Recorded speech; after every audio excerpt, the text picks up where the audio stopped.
नमस्कार, आप सभी का मेरे YouTube चैनल में बहुत-बहुत स्वागत है। आज हम बात करेंगे बच्चे का नामकरण पश्चात जन्म मृत्यु पंजीयन पोर्टल में नाम की एंट्री कैसे करेंगे। आपने पूर्व के वीडियो में देखा है dc.crsorgi.gov.in में किस प्रकार से हम जन्म पंजीयन करते हैं। जन्म पंजीयन के पश्चात जब बच्चे का नामकरण हो जाता है तो आज उसका नामकरण की एंट्री क्या होता है कि जन्म के समय तो नाम रखते नहीं है, लेकिन जन्म के बाद जब नामकरण हो जाता है और बच्चे को सर्टिफिकेट प्राप्त होता है तो उसमें नाम माता या पिता का रहता है, लेकिन उसका नाम जो है हमको चेंज करना है तो कैसे हम उसका नामकरण पश्चात उसको एंट्री करेंगे, इस संबंध में आज का यह वीडियो है।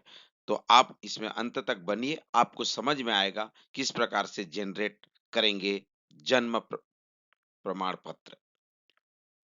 तो हम dc.crsorgi.gov.in में इंटर करेंगे, जहां हम देखेंगे कि हमारे पास बर्थ रजिस्ट्रेशन ऑप्शन में हम सबसे पहले चूंकि उसका हम रजिस्ट्रेशन कर चुके हैं, हम अभी क्या कर रहे हैं उसका नामकरण के पश्चात उसकी एंट्री करेंगे। इसलिए हम क्या करेंगे, सबसे पहले सर्च बर्थ रजिस्टर पर जाएंगे कि हम उस बच्चे को पहले खोजेंगे।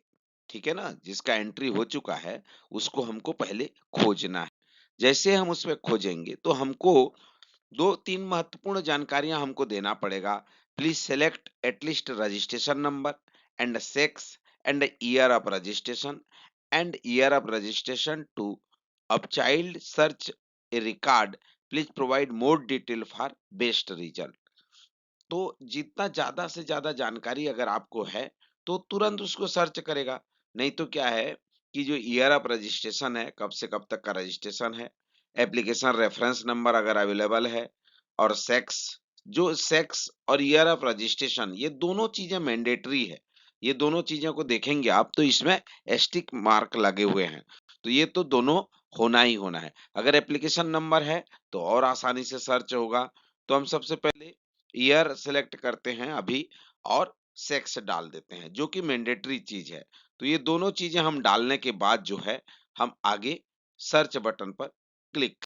जैसे ही हम सर्च बटन को क्लिक करेंगे तो हमें सर्च बटन पे बर्थ रिजल्ट दिखाई दे देगा। जैसा कि आप यहाँ पे देख रहे हैं, बर्थ रिजल्ट हमको दिखाई दे रहा है, जिसमें रेफरेंस नंबर होगा, फादर का नाम होगा, माता जी का नाम होगा, और उनका डेट ऑफ बर्थ होगा, और सेक्स होगा। इस तरह से हमको ये दिखाई देगा, जहाँ पे आप कंफर्म हो जाएंगे कि हम उन्हीं बच्चे का नामकरण करना चाहते हैं जो माता-पिता उसमें उल्लेखित है, डेट ऑफ बर्थ उसका दिया गया है। अब उसके बाद हम लोग उसको कंफर्म होने के बाद जो है नेक्स्ट में ऐड चाइल्ड नेम, चूँकि अब हमारा जो महत्वपूर्ण कार्य होगा वो ऐड चाइल्ड नेम में हम जाएँगे और ऐड चाइल्ड नेम को हम क्लिक करेंगे। उसके बाद जैसे ही ऐड नेम है तो वहाँ पे हमारा प्राइमरी हेल्थ सेंटर का डिटेल आ जाएगा, जहाँ पे दिखाई देगा कि जिस संस्था में हम उसको करेंगे, वहाँ पे एप्लीकेशन प्रेफरेंस नंबर या रजिस्ट्रेशन नंबर ऑफ चाइल्ड डाल करके हम उसको सर्च करेंगे, क्योंकि हमको वो रजिस्ट्रेशन नंबर मिल गया है। उसको डाल करके हम रिक्वेस्ट फॉर सर्च बटन पर क्लिक करेंगे। ध्यान दीजिए, स्टेप बाय स्टेप हम किस प्रकार से कर रहे हैं उसको आपको ध्यान देने की जरूरत है। रिक्वेस्ट फॉर सर्च पे जैसे ही हम क्लिक करेंगे तो हमें वो बच्चे का डिटेल, रेफरेंस नंबर, माता का नाम, डेट ऑफ बर्थ, वो तमाम चीजें आ जाएगा। वहां पे हम एड नेम करेंगे। ठीक है, यहाँ देखिए एड नेम का ऑप्शन दिया हुआ है। एड नेम जैसे ही आप करेंगे तो उसके बाद आपको उस बच्चे का नाम, जो भी नाम है, उसका फर्स्ट नेम, मिडिल नेम और लास्ट नेम, ये चीजें आपको डालनी होगी हिंदी में और इंग्लिश में। जैसे ही इंग्लिश में डालते हैं तो उसका जो है हिंदीकरण अपने आप आ जाता है। अगर हिंदी में किसी प्रकार की त्रुटि हो रही है तो उसको आप जाकर के उसी लाइन में आप उसको ठीक भी यहाँ कर सकते हैं। जैसे ही आप नाम डाल देंगे तो उसके बाद जो है अप्रूवल का ऑप्शन आएगा। ठीक है, जब नामकरण कर देंगे पूरा डिटेल को आप देखेंगे तो यहाँ पे अप्रूवल का ऑप्शन आता है। जैसे ही अप्रूवल करेंगे तो क्या होगा एक ओटीपी जाएगा आपके रजिस्टर मोबाइल नंबर पर। उस रजिस्टर मोबाइल नंबर पर आपका ओटीपी जाएगा। ओटीपी को आप यहाँ पे फिल करेंगे। फिल करने के बाद जो है आप स्कैन सिग्नेचर पे जाएँगे। क्योंकि अब चूँकि अप्रूवल प्रोसेस हो चुका है, तो आपको साइन करके जो है प्रमाण पत्र जारी करना होगा। तो ये सिग्नेचर स्कैन सिग्नेचर पर जाएँगे, तो इसके स्कैन सिग्नेचर ओपन हो जाएगा। उसको आप सबमिट करेंगे। जैसे ही सबमिट करेंगे, तो आपका जो अप्रूवल जो होगा, वो आप देखिए यहाँ पे दिखाई दे रहा है, अप्रूवल सर्टिफिकेट जो है वो अप्रूव हो चुका है। इस तरह से आपका ये डेटा जो जो आपने जो सबमिट किया है, वो अप्रूव हो गया। जैसे आप अप्रूव कर लेंगे, अब सर्च बर्थ रजिस्टर को क्लिक करेंगे। सर्च बर्थ रजिस्टर में जाने के बाद आप फिर से ईयर और जो डिटेल है, वो आप डालेंगे। जैसा कि हमने पहले ही बताया कि year of registration, registration if number, application reference number, sex, name of mother, name of father, name of child, date of birth, ये जानकारी डाल करके आप जो है उसको सर्च करेंगे। जैसे ही सर्च करेंगे तो वो डिटेल आपका वो बच्चे का पूरा डिटेल यहाँ पे दिखाई दे देगा। ठीक है?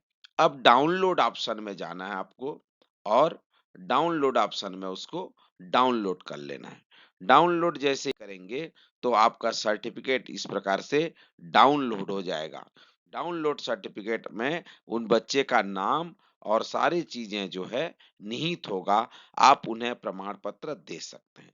इस प्रकार से कोई भी जो बच्चा है, जो तुरंत में नामकरण होता नहीं है, नामकरण के पश्चात अब उसको सर्टिफिकेट इशू कर रहे हैं, तो बर्थ सर्टिफिकेट आसानी से आप इशू कर सकते हैं। तो एक छोटा-सा वीडियो बना करके, क्योंकि पूर्व में बर्थ सर्टिफिकेट कैसे इश्यू करते हैं, उसकी विस्तृत जानकारी हमने बताया है। आज हम बता रहे हैं कि किसी बच्चे का बर्थ जन्म होने के बाद जो है उसका नामकरण रखना है और उसका सर्टिफिकेट इशू करना है, तो कैसे करेंगे। तो ये दो महत्वपूर्ण बातें थे। मैं डिस्क्रिप्शन बॉक्स में जन्म और मृत्यु पंजीयन के रजिस्ट्रेशन वाला पहले का जो वीडियो है उसको मैं डाल दूंगा, जहां जा करके आप आसानी से समझ सकते हैं कि किस प्रकार से हम बर्थ रजिस्ट्रेशन करेंगे। मुझे आशा और विश्वास है कि आप अगर कहीं पे भी अटकते हैं, कभी-कभी ऐसा होता है ना, किसी भी मोमेंट में आप अटक जाते हैं, समझ में नहीं आता है। ख़ास करके मेरे पूर्व के वीडियो में भी कई बार लोग अभी भी पेमेंट रिसिप्ट जनरेट नहीं कर पा रहे हैं। तो उसमें जो स्टेप दिए गए हैं, बारीकी से उनको देखेंगे, तो आपको कोई कहीं पे कठिनाई नहीं होगी। कई बार क्या होता है, हम करते जाते हैं और कई स्टेप्स को छोड़ देते हैं, वहां को सबमिट ही नहीं करते, समझते ही नहीं उसको। तो हमको उसको समझना होगा, तब आप आसानी से इस कार्य को कर सकते हैं। तो आप सभी मेरे इस चैनल में बने रहने के लिए बहुत बहुत धन्यवाद। मुझे आशा है कि आप इस चैनल को सब्सक्राइब कर चुके होंगे। अगर सब्सक्राइब नहीं किया है तो आप सब्सक्राइब करिए, क्योंकि स्वास्थ्य संबंधी समस्त प्रकार की रिपोर्टिंग के लिए हमने इस चैनल को बनाया है, जिसमें आप तक पहुंचने का एक जरिया है, आपको बताने का एक साधन है। तो आप सभी का बहुत बहुत धन्यवाद। नमस्कार।